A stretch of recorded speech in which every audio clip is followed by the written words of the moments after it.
स्वागत है आपका बी न्यूज नेशन में। मैं हूं आबिद हुसैन शेख। हुबली धारवाड़ जेलों में बड़ी तलाशी, कोई भी पाबंदी वाला सामान नहीं मिला। पुलिस कमिश्नर शशि कुमार का बयान। हुबली शहर की सब जेल में आज पुलिस अधिकारियों ने बड़ी तलाशी अभियान चलाया। जेल अधिकारियों और स्टाफ से बातचीत भी की गई। बताया गया कि हर 3-4 दिन में ऐसी जांच की जाती है। अधिकारियों के अनुसार कोई भी पाबंदी वाले सामान नहीं मिले, जैसे कि ड्रग्स, मोबाइल या हथियार। जेल की सुरक्षा व्यवस्था भी ठीक मिली। हुबली सब जेल में इस समय 133 अंडर ट्रायल कैदी और 10 सजा याफ्ता कैदी, कुल मिलाकर 143 कैदी मौजूद हैं। धारवाड़ जेल में भी तलाशी ली गई। धारवाड़ सेंट्रल जेल में भी सुबह तलाशी की गई, जहां 500 से ज़्यादा कैदी मौजूद हैं। वहां भी कोई पाबंदी वाला सामान नहीं मिला। धारवाड़ जेल की खास बात, धारवाड़ जेल करीब 90 हेक्टेयर ज़मीन में फैली हुई एक विशाल जगह है। यहाँ कैदियों के लिए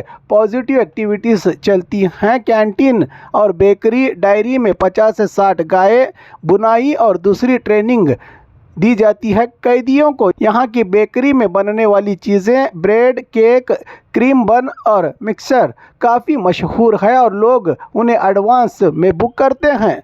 हुबली और धारवाड़ दोनों जेलों में तलाशी के दौरान कोई भी गैरकानूनी या पाबंदी वाले सामान नहीं मिले और सुरक्षा व्यवस्था भी संतोषजनक पाई गई है, कहा police commissioner N Shashi Kumar ने।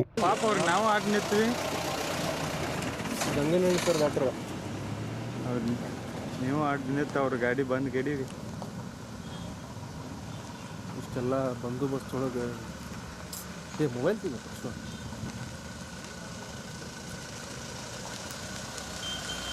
Sir. Good morning sir. Sir good morning. Good morning sir. ಬರ್ಬೋದಾ ನಾವು ನಡಿ ನಮಗೆ ಬ್ರೀಫಿಂಗ್ ಮಾಡ್ತೀನಿ. Okay sir. ಬೆಳಗ್ಗೆ ರನ್ನಿಂಗ್ ಮಾಡಲಿಲ್ಲ ಸರ್, ಅದಕ್ಕೆ ರೋಲ್ ಕಾಲ್ ಮಾಡ್ತೀನಿ. ಸೆಟ್ಲ್ ಆಗಿ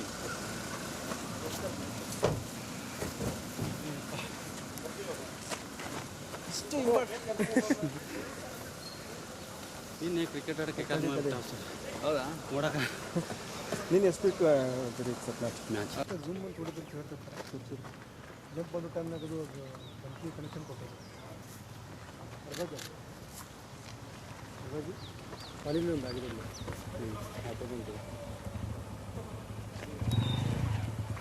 ಮಸ್ತಿ ಬೇಡ ಅಂತ ಹೇಳಿ. ಮಸ್ತಿ ಬೇಡ.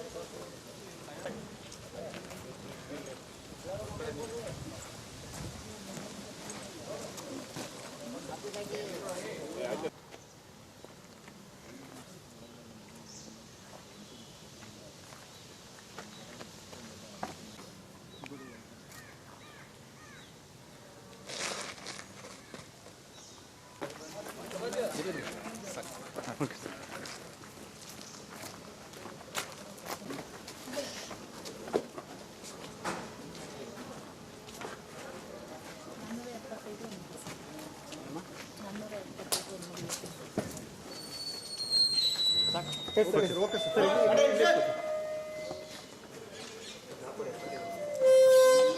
ತಡ್ರಿ ಬರತ್ತೆ. ಇನ್ನೂ ಬರ್ತಾರೆ. ಬಿಡ್ರಿ.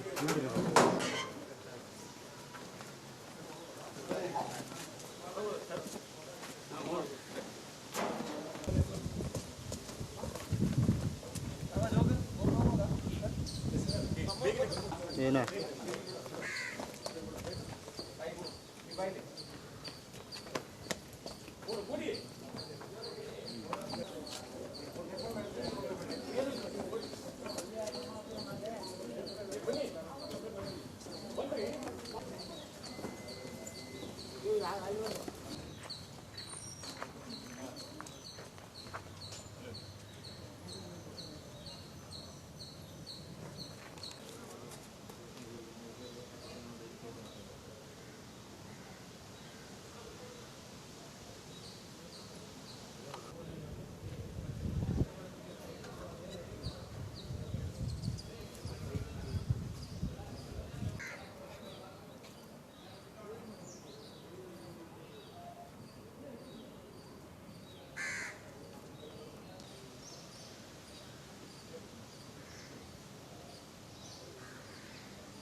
ಅವ್ರು ಬಂದಿಲ್ಲ ತಕ್ಕ ಮಾಡಿ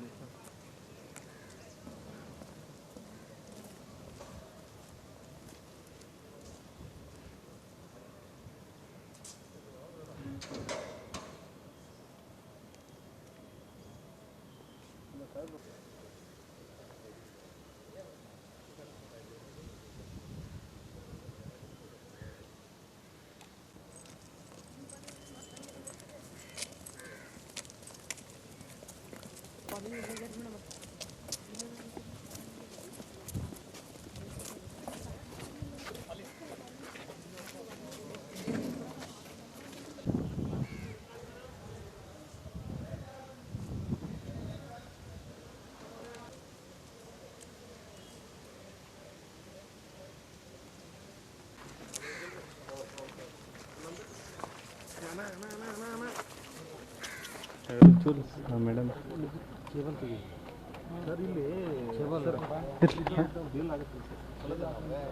ಈ ಕಡೆ ಬನ ಇಲ್ಲ ಮೇಡಮ್ ನೀವು ಇನ್ಚಾರ್ಜ್ ಇದ್ದೀರಲ್ಲ.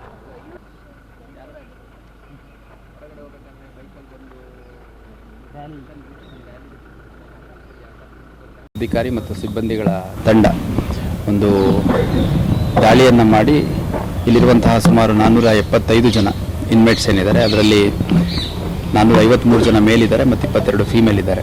ಒಟ್ಟು 475 ಜನರು ವಾಸ ಮಾಡುವಂಥ ಬ್ಯಾರಕ್ಸ್ ಏನಿದ್ದಾವೆ, ಆ ಎಲ್ಲ ಬ್ಯಾರಕ್ಗಳು ಮತ್ತು ಎಲ್ಲೆಲ್ಲಿ ಇವರೇನಾದರೂ ನಿರ್ಬಂಧಿತ ವಸ್ತುಗಳನ್ನು ಶೇಖರಣೆ ಮಾಡಲಿಕ್ಕೆ ಅಥವಾ ಸಂಗ್ರಹ ಮಾಡಲಿಕ್ಕೆ ಇಟ್ಕೊಳ್ಳಿಕ್ಕೆ ಅವಕಾಶ ಇದೆ ಅನ್ನುವಂಥದ್ದು ಎಲ್ಲ ಸೂಕ್ಷ್ಮ ಜಾಗಗಳನ್ನೆಲ್ಲ ಸರ್ಚ್ ಮಾಡಿದ್ವಿ. ಆದರೆ ಯಾವುದೇ ಒಂದು ನಿರ್ಬಂಧಿತ ವಸ್ತುಗಳು ಸಿಕ್ಕಿಲ್ಲ. ಅವ್ರು ಮೇಡಮ್ ಅವ್ರು ಹೇಳೋದ್ರ ಪ್ರಕಾರ ಕಳೆದ ವಾರವಷ್ಟೇ ಕಂಪ್ಲೀಟಾಗಿ ಎಲ್ಲ ಬ್ಯಾರಕ್ ಟು ಬ್ಯಾರಕ್ಕು ಪ್ರತಿಯೊಬ್ಬರದ್ದು ಲಗೇಜು ಬ್ಯಾಗು ಪ್ರತಿಯೊಂದು ಚೆಕ್ ಮಾಡಿದ್ರಂತೆ. ಸೊ ಅದರ ಹಿನ್ನೆಲೆಯಲ್ಲೇನೋ ಯಾವುದೇ ನಿರ್ಬಂಧಿತ ವಸ್ತುಗಳು ಸಿಕ್ಕಿಲ್ಲ. ಅಷ್ಟಾಗಿಯೂ ಕೂಡ ಒಳಗಡೆ ಯಾರು ಇನ್ಮೇಟ್ಸ್ ಇದ್ದಾರೆ ಅವ್ರಗಳ ಜೊತೆ ಮತ್ತು ಸಿಬ್ಬಂದಿಗಳು ನಮ್ಮ ಅಧಿಕಾರಿಗಳ ಜೊತೆ ಸಮಾಲೋಚನೆ ಮಾಡಿ ಸುರಕ್ಷತೆ ಹಿತದೃಷ್ಟಿಯಿಂದ ಎಲ್ಲೆಲ್ಲ ಕ್ರಮಗಳಾಗಬೇಕು ಅನ್ನೋಂಥದ್ರ ಬಗ್ಗೆ ಸಮಾಲೋಚನೆ ಮಾಡಿದ್ದೇವೆ. ಮತ್ತು ನಮ್ಮ ಧಾರವಾಡ ಕೇಂದ್ರ ಕಾರಾಗೃಹ ಏನಿದೆ, ಇದು ಶತಮಾನಕ್ಕಿಂತ ಹೆಚ್ಚು ಹಳೆಯ ಒಂದು ಕಾರಾಗೃಹ ಆಗಿದೆ.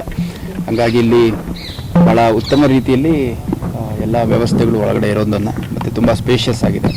ಒಳಗಡೆ ಇನ್ಮೇಟ್ಸನ್ನ ಎಂಗೇಜ್ ಮಾಡಲಿಕ್ಕೆ ಭಾಳಷ್ಟು ಚಟುವಟಿಕೆ ಇವರು ಮಾಡ್ಕೊಂಡಿದ್ದಾರೆ. ಅದರಲ್ಲಿ ಮುಖ್ಯವಾಗಿ ಬೇಕ್ರಿ ಇಲ್ಲಿ ರನ್ ಆಗುತ್ತೆ, ಒಂದು ಡೈರಿ ರನ್ ಆಗುತ್ತೆ, ಸುಮಾರು 60ಕ್ಕೂ ಹೆಚ್ಚು ಹಸುಗಳಿದ್ದಾವೆ. ಆಮೇಲೆ ಫ್ಲೋರ್ ಮಿಲ್ ಇದೆ, ವೀವಿಂಗ್ ಸೆಕ್ಷನ್ ಇದೆ, ಕಾರ್ಪೆಂಟ್ರ್ ಸೆಕ್ಷನ್ ಇದೆ. ಹೀಗೆ ಒಟ್ಟಾರೆಯಾಗಿ ಅವ್ರದ್ದು ಆ್ಯಸ್ ಪರ್ ದಿ ಡ್ಯೂಟಿ ಏನಿದೆ ಅದನ್ನು ಆಗ್ತಾರೆ. ಯಾವುದೇ ಒಂದು ಗಲಾಟೆ ಗದ್ದಲ ಇಲ್ಲದೆ ಒಳ್ಳೆ ರೀತಿಯಲ್ಲಿ ಒಳಗಡೆ ಕೂಡ ಆಂತರಿಕ ನಿರ್ವಹಣೆ ಕೂಡ ಆಗ್ತಾಯಿದೆ ಅನ್ನೋಂಥ ತಿಳಿದು ಬಂದಿದೆ. ಒಟ್ಟಾರೆಯಾಗಿ ಈ ಜೈಲ್ ಒಳಗಡೆ ಇರೋವಂಥವ್ರು ಒಂದು ರಿಫಾರ್ಮೇಷನ್ ಆಗಬೇಕು ಅನ್ನೋ ಕಾರಣಕ್ಕೆ ಅಥವಾ ಅಂಡರ್ ಟ್ರಯಲ್ಸ್ ಇರೋವಂಥವ್ರು ಯಾರಿದ್ದಾರೆ ಅವರು ಒಂದು ನ್ಯಾಯಾಂಗ ವ್ಯವಸ್ಥೆಯಲ್ಲಿ ಅವರ ಒಂದು ಟ್ರಯಲ್ ಆಗಬೇಕು ಅನ್ನೋ ಕಾರಣಕ್ಕೆ ಇಲ್ಲಿ ಇಟ್ಟಿರ್ತಾರೆ. ಇವನ್ ನಾನು ಯಾರು ಇನ್ಮೇಟ್ಸ್ ಪೋಷಕರಿದ್ದಾರೆ ಅಥವಾ ಅವ್ರನ್ನ ಭೇಟಿ ಮಾಡಲಿಕ್ಕೆ ಬರೋರಿದ್ದಾರೆ ಅವ್ರಿಗೂ ಕೂಡ ನಾನು ಈ ಸಂದರ್ಭದಲ್ಲಿ ಹೇಳಲಿಕ್ಕೆ ಇಷ್ಟಪಡ್ತೇನೆ, ಯಾವುದೇ ಒಂದು ನಿರ್ಬಂಧಿತ ವಸ್ತುಗಳನ್ನು ತರಕೋಬೇಡಿ. ಯಾಕಂದರೆ ತಂದಂಥ ಸಂದರ್ಭದಲ್ಲಿ ಯಾರಿಂದ ಅದು ಸಿಕ್ಕಿರುತ್ತೆ ಅವ್ರ ಮೇಲೆ ಮತ್ತೆ ಫರ್ದರ್ ಕೇಸ್ ಆಗುವಂಥದ್ದು, ಹೆಚ್ಚುವರಿಯಾಗಿ ಅವರಿಗೆ ಮತ್ತೆ ಇನ್ನೂ ತೊಂದರೆ ಆಗುವಂಥದ್ದು ಆಗುತ್ತೆ.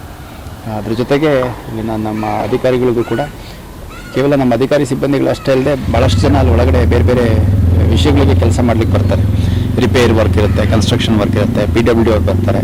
ಯಾರೇ ಬಂದಂಥ ಸಂದರ್ಭದಲ್ಲಿ ಪ್ರಾಪರಾಗಿ ಚೆಕ್ ಮಾಡಿ ಬಿಡೋದ್ರ ಮುಖಾಂತರ ಯಾವುದೇ ಒಂದು ನಿರ್ಬಂಧಿತ ವಸ್ತುಗಳು ಒಳಗಡೆ ಹೋಗೋದ ರೀತಿಯಲ್ಲಿ ತಾವು ಮೇಲುಸ್ತುವಾರಿ ಮಾಡಬೇಕು ಅಂತಂದು ಅಧಿಕಾರಿಗಳು ಕೂಡ ನಾನು ಚರ್ಚೆ ಮಾಡಿದ್ದೇನೆ.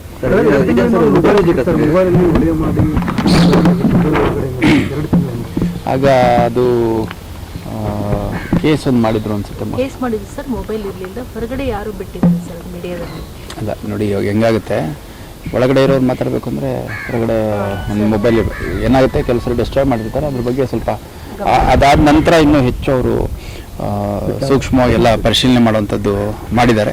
ಇವತ್ತು ನಾವು ಪರಿಶೀಲನೆ ಮಾಡಿದಂಥ ಸಂದರ್ಭದಲ್ಲಿ ಕೇವಲ ಕೆಲವು ಸಣ್ಣ ಪುಟ್ಟ ವೈರ್ಗಳು, ಹಗ್ಗಗಳು ಆ ಥರ ಸಿಗ್ತವೆ. ಅದು ಬೇಸಿಕಲಿ ಬಟ್ಟೆ ಒಣಗಾಕೊಳ್ಳಿಕ್ಕೆ ಇದಕ್ಕೆ ಹಾಕ್ಕೊಂಡಿದ್ದೀವಿ ಅಂತಂದು ಹೇಳಿದರು. ಅದು ಬಿಟ್ಟರೆ ನಮ್ಗೆ ಯಾವುದೇ ಒಂದು ನಿರ್ಬಂಧಿತ ವಸ್ತುಗಳು ಸಿಕ್ಕಿರೋದು.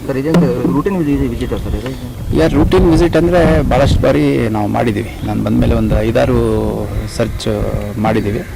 ಆದರೆ ಅದು ಪ್ರಾಬಬ್ಲಿ ಭಾಳಷ್ಟು ಬಾರಿ ಮಾಧ್ಯಮದವ್ರಿಗೆ ನಿಮ್ಗೆ ಯಾರಿಗೂ ಗೊತ್ತಾಗಲ್ಲ. ರ್ಯಾಂಡಮ್ ಆಗಿ ಅರ್ಲಿ ಮಾರ್ನಿಂಗ್ ಮಾಡ್ತೀವಿ, ಕೆಲವು ಟೈಮು ಲೇಟ್ ನೈಟ್ ಬಂದ್ ಮಾಡ್ತೀವಿ. ಒಂದಷ್ಟು ಸ್ಟಾಫ್ಗಳಷ್ಟೇ ಲಿಮಿಟೆಡ್ ಬಂದು ಒಂದೊಂದು ಎರಡೆರಡು ಬ್ಯಾರಕ್ಗಳನ್ನು ಮಾಡ್ತೀವಿ. ಸೊ ಇವತ್ತು ಸ್ವಲ್ಪ ವಿಸ್ತೃತವಾಗಿ ಪ್ರತಿಯೊಂದು ಬ್ಯಾರಕ್ಕು ಮತ್ತು ಒಳಗಡೆ ಇರುವಂಥ ಪ್ರತಿಯೊಂದು ಎಸ್ಟಾಬ್ಲಿಷ್ಮೆಂಟು ಸುಮಾರು 2 ಗಂಟೆಗಳ ಕಾಲ ಸರ್ಚ್ ಮಾಡಲಾಯಿತು. ಮಾಡಿದಂಥ ಸಂದರ್ಭದಲ್ಲಿ ಯಾವುದೇ ನಿರ್ಬಂಧಿತ ವಸ್ತುಗಳು ಸಿಕ್ಕಿಲ್ಲ. ಯಾರು ಅಲ್ಲ, ಈಗ ಇನ್ಮೇಟ್ಸ್ ಯಾರಿದ್ದಾರೆ ಅನ್ನೋಂಥದ್ದು ಜೈಲ್ ಅಥಾರಿಟೀಸಿಗೆ ಗೊತ್ತಿರುತ್ತೆ, ನಾನು ಡಿಸ್ಕ್ಲೋಸ್ ಮಾಡಲಿಕ್ಕಾಗಲ್ಲ. ಆ ಥರದ್ದು ನನಗೆ ಯಾವುದು ಗಮನಕ್ಕೆ ಬಂದಿಲ್ಲ. ಯಾರಿಗೆ ಬೇರೆ ಬೇರೆ ಜಿಲ್ಲೆಗಳಲ್ಲಿ ಅಪರಾಧ ಮಾಡಿದಂಥವ್ರಿಗೂ ಕೂಡ ಅಲ್ಲಿ ಸ್ಥಳೀಯವಾಗಿದ್ದಂಥ ಸಂದರ್ಭದಲ್ಲಿ ಜೈಲಿನ ಒಳಗಿನ ವಾತಾವರಣ ಹಾಳಾಗುವಂಥ ಸಾಧ್ಯತೆ ಇರುತ್ತೆ. ಒಂದು ಎರಡನೇದು ಅವರ ಸುರಕ್ಷತೆ ಮತ್ತು ಅವರಿಂದ ಇದ್ದವರಿಗೆ ಥ್ರೆಟ್ ಇದ್ದಂಥ ಸಂದರ್ಭದಲ್ಲಿ ಬೇರೆ ಬೇರೆ ಕಡೆ ಶಿಫ್ಟ್ ಮಾಡ್ತಾರೆ. ಈಗ ನಾನು ಗುಲ್ಬರ್ಗದಲ್ಲಿದ್ದಾಗ ಕೆಲವು ಆರೋಪಿಗಳನ್ನ ನಾವೇ ಕೋರ್ಟಿಗೆ ರಿಕ್ವೆಸ್ಟ್ ಮಾಡಿ ಔಟ್ ಆಫ್ ಗುಲ್ಬರ್ಗ ಇಡಿ ಅಂತ ರಿಕ್ವೆಸ್ಟ್ ಮಾಡ್ತಾ ಇದ್ವಿ. ಮಂಗಳೂರಲ್ಲಿದ್ದಾಗ ಕೆಲವು ಸರಿ ಔಟ್ ಆಫ್ ಮಂಗಳೂರು ಇಡಿ ಅಂತ ಕೇಳ್ತಾ ಇದ್ವಿ. ಆ ಥರದ್ದು ಹೊರ ಜಿಲ್ಲೆಗಳಿಂದ ಬಂದಿರುವಂಥವ್ರು ಇದ್ದಾರೆ. ಮತ್ತು ನನಗೆ ಮಾಹಿತಿ ಬಂದಿದ್ದು ಗದಗ ಜಿಲ್ಲೆಯಲ್ಲಿ ಸ್ವಲ್ಪ ಓವರ್ ಕ್ರೌಡ್ ಆಗಿದೆ ಅಂತ ಅಲ್ಲಿನ ಸ್ವಲ್ಪ ಒಳಗಡೆ ಇರುವಂಥ ಇನ್ಮೇಟ್ಸ್ನ ಈ ಕಡೆ ಶಿಫ್ಟ್ ಮಾಡುವಂಥದ್ದು ಕೂಡ ತಿಳಿದಿದೆ. और खबरों के लिए देखते रहिए बी न्यूज़ नेशन.